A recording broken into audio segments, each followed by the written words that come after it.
Good morning. This is Father Stephen Kelly from St. John's Church in Detroit. We're continuing our series of daily morning meditations, where we generally look at one or another of the lessons that are assigned for morning or evening prayer, what is known as the Daily Office Lectionary. Today, for Tuesday, let's take a look at the lesson that's assigned from morning prayer from St. Mark's Gospel. We're on chapter number 5, beginning at verse 21. And when Jesus was passed over again by ship unto the other side, much people gathered unto him, and he was nigh unto the sea. Behold, there cometh unto him one of the rulers of the synagogue, Jairus by name. And when he saw him, he fell at his feet, and besought him greatly, saying, My little daughter lieth at the point of death. I pray thee, come and lay thy hands on her, that she may be healed, and she shall live.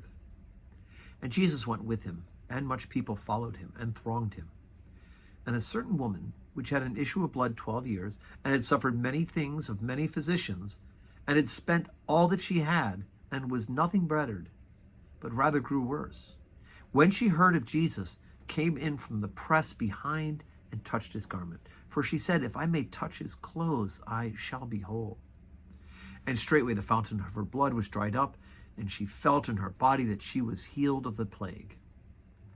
And Jesus, immediately knowing in himself that virtue had gone out of him, turned him about in the press, and said, Who touched my clothes? And his disciples said unto him, Thou seest the multitude thronging thee, and sayest thou, Who touched me? And he looked round about to see her that had done this thing. But the woman, fearing and trembling, knowing that what was done in her, came and fell down before him, and told him all the truth.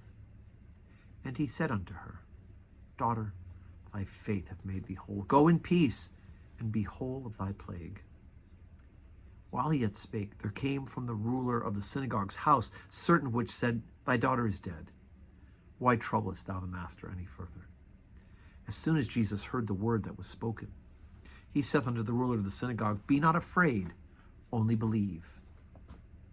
And he suffered no man to follow him, save Peter, James, and John, the brother of James.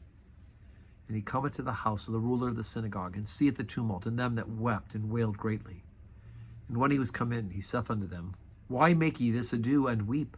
The damsel is not dead, but sleepeth. And they laughed him to scorn. But when he had put them all out, he taketh the father and the mother of the damsel, and them that were with him, and entereth in where the damsel was lying. And he took the damsel by the hand, and said unto her, Talitha cumi, which is, being interpreted, Damsel, I say unto thee, arise. And straightway the damsel arose and walked, for she was the age of 12 years, and they being astonished with great astonishment. And he charged them straitly that no man should know it, and commanded that something should be given her to eat. Okay, so unlike a lot of Mark's parts of the gospel where it's kind of real basic outline storytelling, compared to some of the other gospels, Mark has a lot of detail in these two healing stories. The story of the damsel, the story of the woman who had the issue of blood, and we've talked about this in the series, about the fact that because she had the issue of blood, she was ritually unclean, and because she was ritually unclean, she could not have interaction with people, and yet she sneaks up and touches the hem of Jesus' garment. She has the faith that if she could even just touch him, she can be healed, and she is. And so you have this dialogue between Jesus and the woman that isn't in all the other gospel lessons. The shorter versions in the others, but Mark captures a bigger one. But he couches it in the story of the healing of Jairus' daughter, and of course, you can understand why people would mock Jesus when he says your daughter's not dead, because they know what dead looks like, and they're pretty good about it. But what Jesus is doing is bringing her back to life. He's reanimating her and putting her spirit back in her, right? Talitha cumi, right? Being interpreted, I say unto thee, arise. And so she does. And we will actually hear that at the end of time as well, right? Jesus will, at the voice, at his command, we shall all rise from the dead at the last day. So today is Tuesday, and I'm actually on the road today. I've flown out to California. I'm helping my son move. I'm pre-recording these morning meditations, so they're available, but I am helping my son move back to the Midwest. And so please keep prayers for me and the travel mercies for me and my son Andrew, and so there'll be no public worship at St. John's the rest of this week.